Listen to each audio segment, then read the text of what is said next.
this week's Parashat Vayera, the angels visit Abraham to tell him about that he's going to have a son and that Sodom may be destroyed because of the evil that exists there.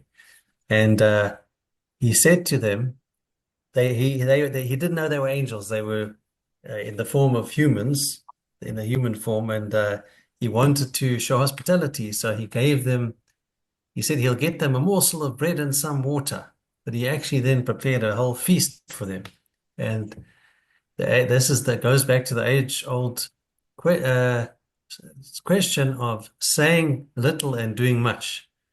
So in life, we shouldn't shut our mouths off about things and overplay our hand. We do actions speak louder than words, as they say in life. So that uh, meal that he prepared showed how hospitable he was. It was one of his great midot, hospitality and kindness. But it reflected his actions speaking louder than words and doing much and saying little.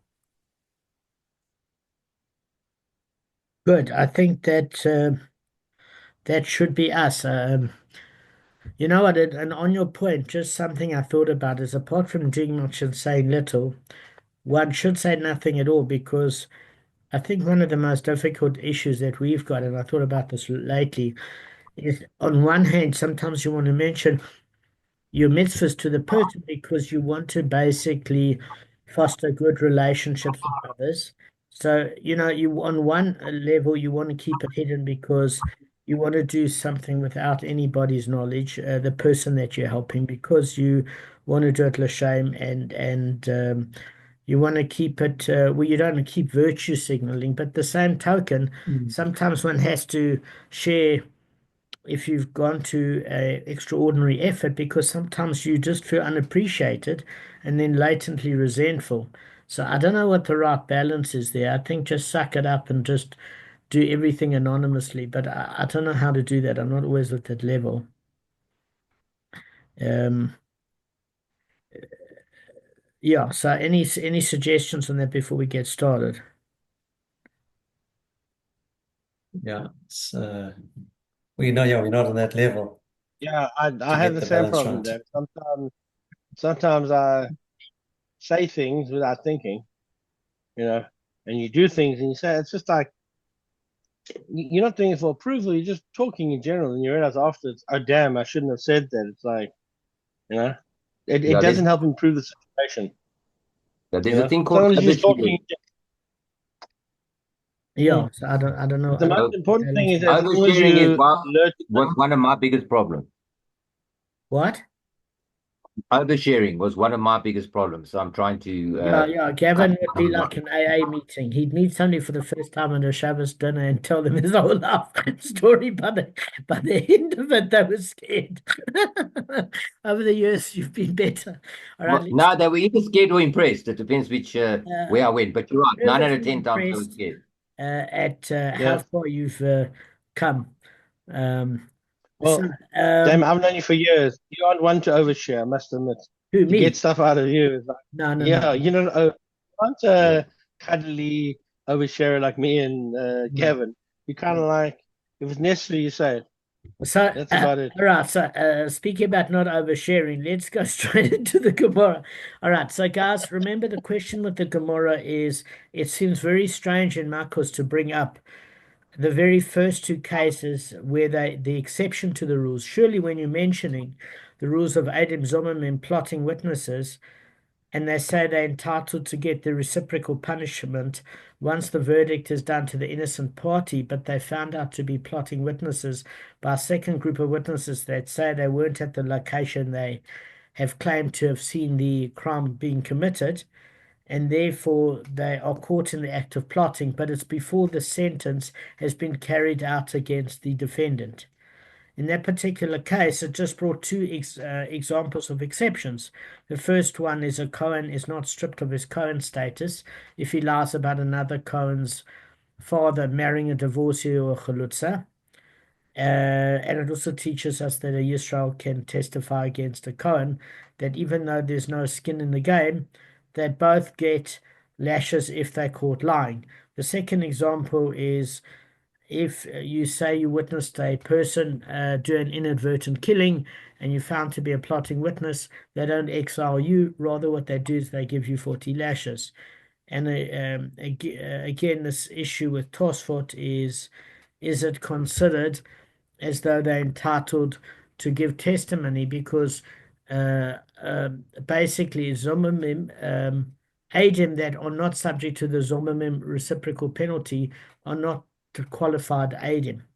And Tosfot's two answers, the one is that as long as there's skin in the game and they're going to get beaten with 39 lashes, it's enough of a deterrent where they're not going to get cute.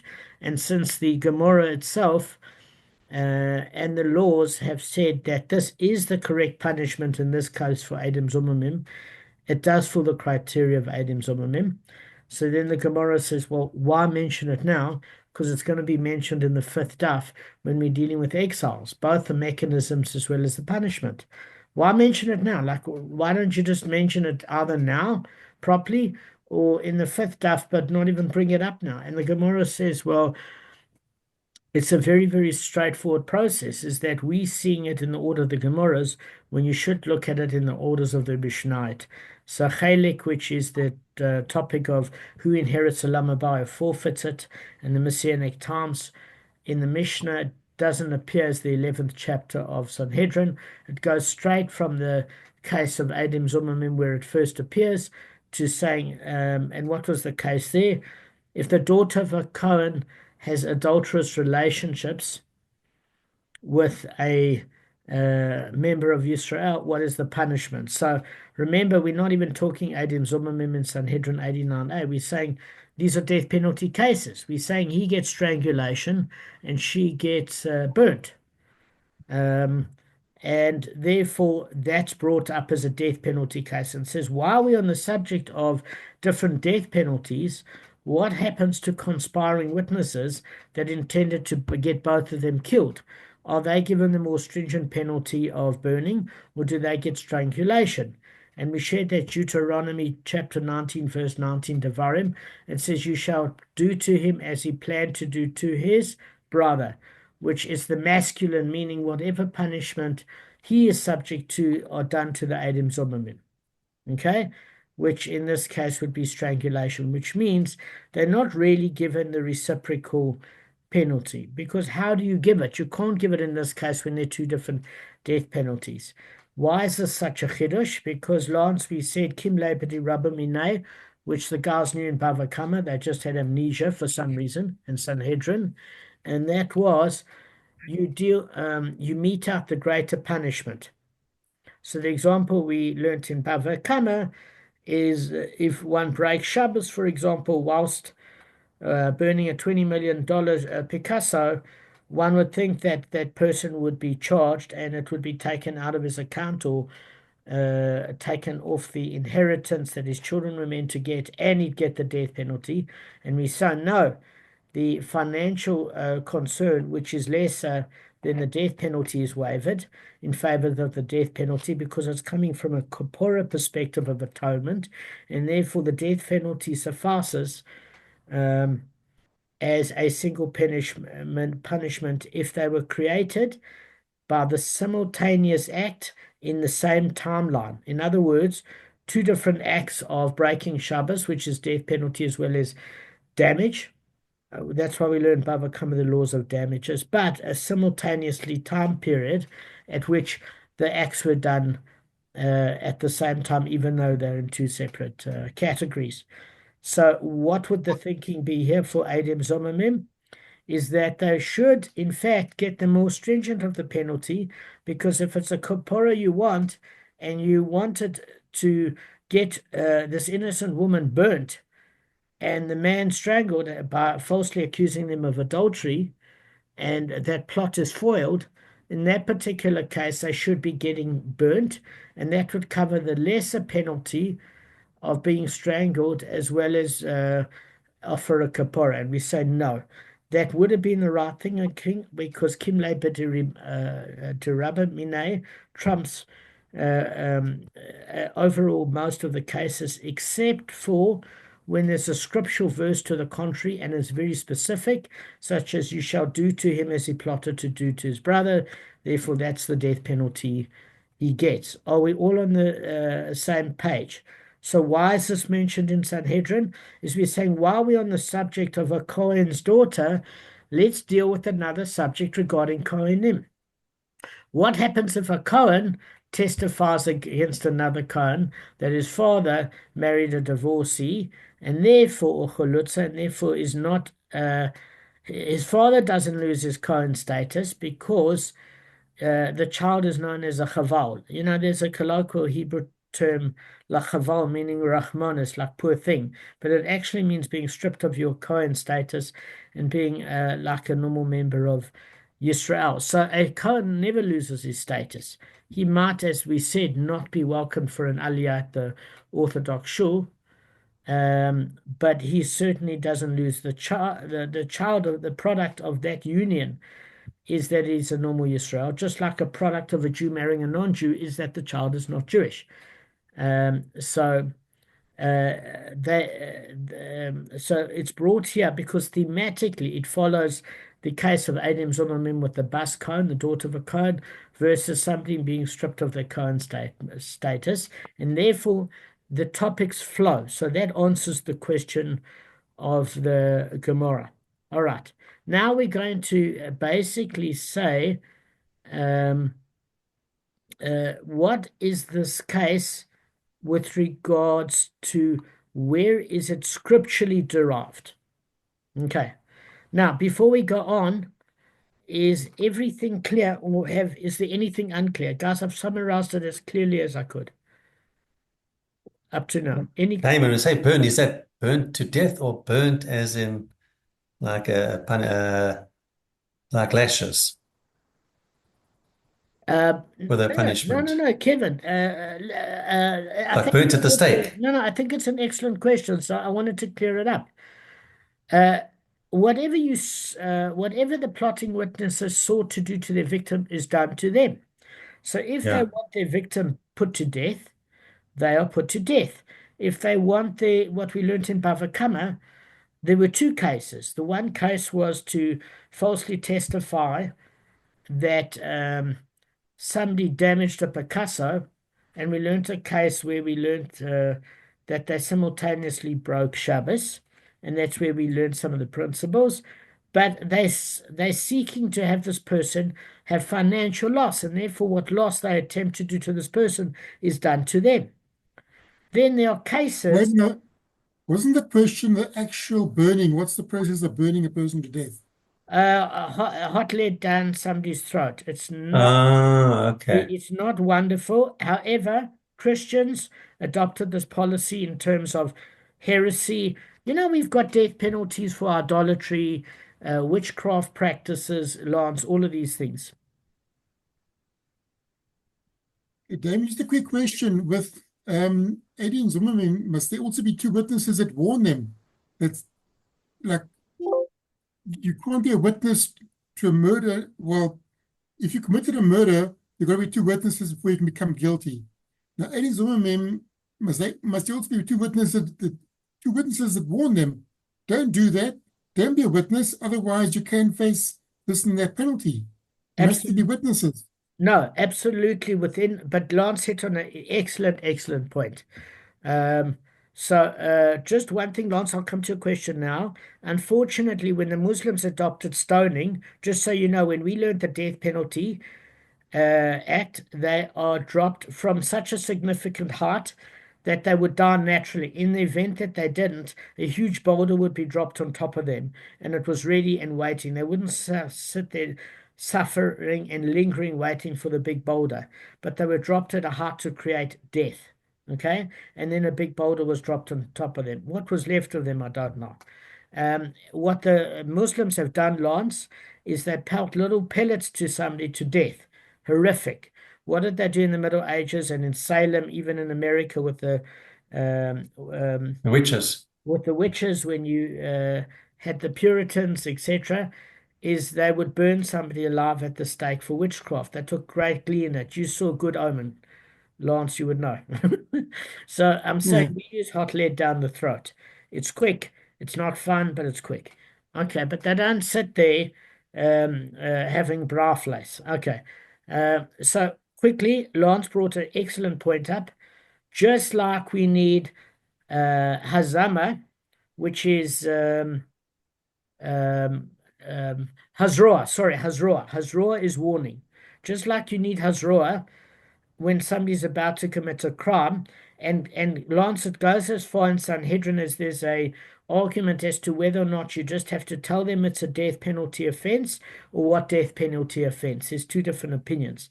In other words, when somebody's about to kill, you would, is it good enough just to warn them about a death penalty or which penalty? There's a whole argument. I don't remember how it goes, but I think it goes that any death penalty would be enough of a deterrent. That person doesn't have to be a Talmud Chochem to warn them.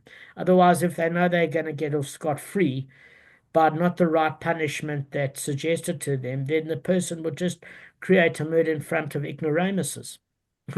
That's all you need to do. You can have witnesses there. So that was the consensus. But Lance is asking a good question. Since that is the case anyway when we kill somebody, what's the case with Adam Zomamim? So the truth of it is, before they accepted as giving testimony, they are told, and it's clearly in the pasuk, they are told that there will be a reciprocal penalty or lashes, depending on what's appropriate before they testify, and are they sure they want to testify? It's part of the court proceedings. Absolutely. Okay, thanks. Pleasure. But the second set of witnesses don't have to tell them. It's part of the court proceedings anyway, by the way.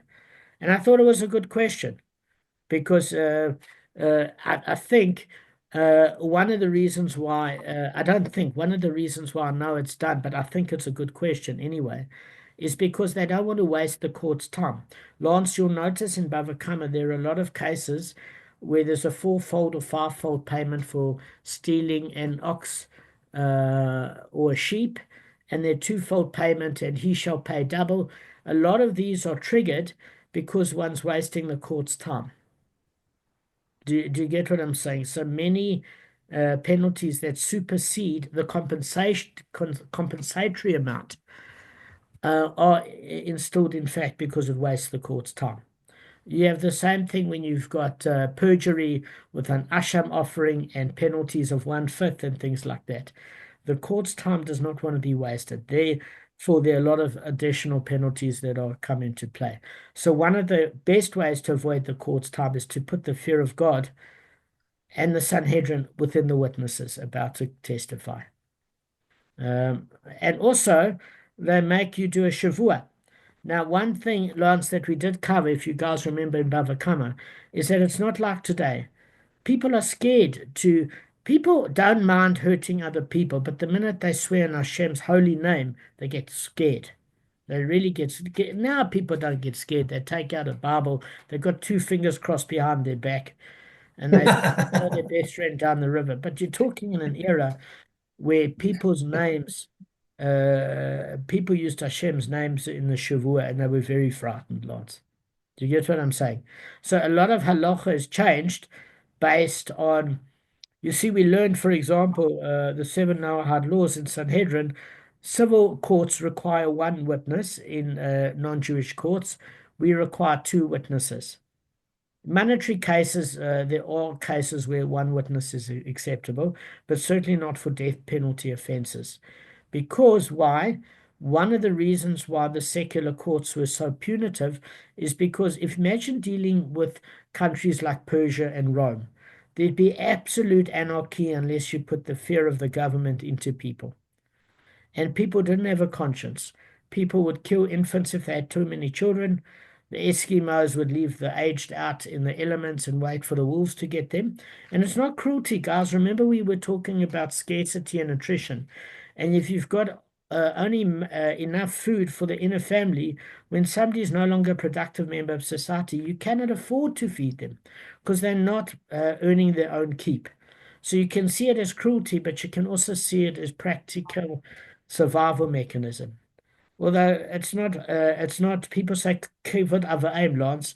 It's not very nice to stick grandpappy out in the snow and wait for the wolves to get him. But it wasn't because they didn't love him. It was because there wasn't enough food to go around. And by the way, he would elect as an honor as not to be a burden on society. Remember, we researched this, to be able to almost, with bravery, go out and face the elements when he no longer felt he was contributing to the tribe. Same with the Sioux and Cherokee Indians, same thing. I don't know if you know that, Lance. It was one of the subjects that was covered. So it's quite fascinating. It wasn't seen as though they were creating gericide, which now the Gemara wants to know. It wants the biblical source that witnesses do not become disqualified from the kahuna as a reciprocal punishment. Because Adin Zomamim, you would say the guy's a Cohen. So if it's a Yisrael, okay, give him 40 lashes. If it's a Cohen trying to strip a Cohen of his status, why not just strip him of his Cohen status himself? So we want to say with every oral piece of Torah, it generally has a Chumash derivative. Now, remember that Tanakh does not have the same authority as the Chumash. You remember when we brought it, we could bring it as a consideration, but it wasn't necessarily a proof. It didn't have the same sort of power. So Rabbi Yeshua ben Levi said in the name of Rabbi Shimon ben Lakish, because the verse states in Devarim chapter 19, verse 19, and you shall do to him, which are the Zomimim witness, as he planned. So in other words, the penalty should be applied to him, but not to his offspring. But the problem is if we were to disqualify him as a Cohen, the disqualification would carry over to his children as well. So basically a man disqualified from the kahuna because his mother was unfit to marry a Cohen is known as a halal. But the Cohen himself remains a Cohen, but it's passed to the halal's children. So one of the principles it's trying to mention here is that, you're trying to strip a Cohen of his Cohen status, right? But the thing of it is, you were trying to do that to him. Now, if you don't like this particular guy for whatever reason, if he had a child, for example, of 3 years old and 5 years old, how many people, guys, do you think would really want to strip the children and damage children, even if they can't stand this guy? I'm asking you a question. Virtually no one. Virtually no one. Would anybody disagree with that? Lance, you agree? I don't know, if you've got a massive renewal with somebody, I don't think you're too concerned about the status of the guy's kids. You're concerned about the status of your enemy. Well, he shouldn't be an enemy, but whatever they have the free will, I don't know. You would. Let's take Lance's point. It's not an unreasonable point. So the Gemara says there is a commentary that says, like Lance, somebody can sometimes hate somebody so much they don't really care if that person spawns any children. They don't want that infected soul to populate the world. They dislike the guy this much. Okay? So the Gemara is saying you still need to protect the children. That's the Gemara's argument, meaning the children haven't done anything. Maybe this guy is hated for a reason. Maybe it wasn't in a vacuum. Maybe he's not a very nice person. It could be a myriad of reasons, but the kids are innocent. So you say in a death penalty case, what happens if you kill the father? Surely the children will mourn, and they're also innocent. Why should they have grief? So the Gemara is basically saying you have to distinguish between a natural consequence of being considerate of the children's emotions compared to a halachic decision that would damage them. Let me give you an example. If you had Ted Bundy, and Ted Bundy had children, and he raped and killed a woman on a serial basis, while his kids would mourn for him, The world isn't that concerned because he's a danger to society, and our goal isn't to make the children mourn. However, if there was a certain rule that what affected the father would put a death penalty on the children, or would maybe make them lose citizenship, or would have a halachic ramification on innocent children, there's something to consider. We're not worried about their emotions. We're worried about their halachic status. And we're saying that even if you have a really bad guy that doesn't care about the children, although the Gemara says, Lance, that's very rare. Most normal people, when you catch them on a good day, if they met the children independently, would have no vested hate within them. And even if they would, if they know that's by virtue of the progeny of the person they hate, the Torah has nothing against the children, even if this person is hated and there's false testimony against them. So it's saying, look, on a practical level, who's going to be damaged here? Both the children and the father. And therefore, we do not want to damage the children by having them stripped of their status. So therefore, we cannot apply the reciprocal punishment. We cannot do it. So therefore, Okay, I was going to say. yeah. You can't, no. No, Arthur, we're gonna. No, I was thinking. Yeah. No, I was just going to say something. It's not only his kids; it also could be your kids as well that get affected. That'll be a thing No, to it counteract it. is your kids, because his kids. We're saying exactly that. That let me just bring up Arthur's point. Is that we're not we saying that the children of the plotting witnesses do not deserve to be punished for their fathers plotting against another Jew. The children have done nothing wrong. And therefore, they, exactly that, Arthur, don't deserve to halachically be stripped of their status. The father does, but the children don't. And if you want to say exactly like Lance does, but that plotter didn't care two hoots about making that Cohen not only lose his status, but his progeny from Lador Vador, from generation to generation, we say, yes, at the end of the day, that's true. That plotter is evil, but his children are not. And therefore, the reciprocal punishment would affect the plotter's children. And therefore, even though it should be applied, we need to protect the children of the plotter in this case. They are innocent.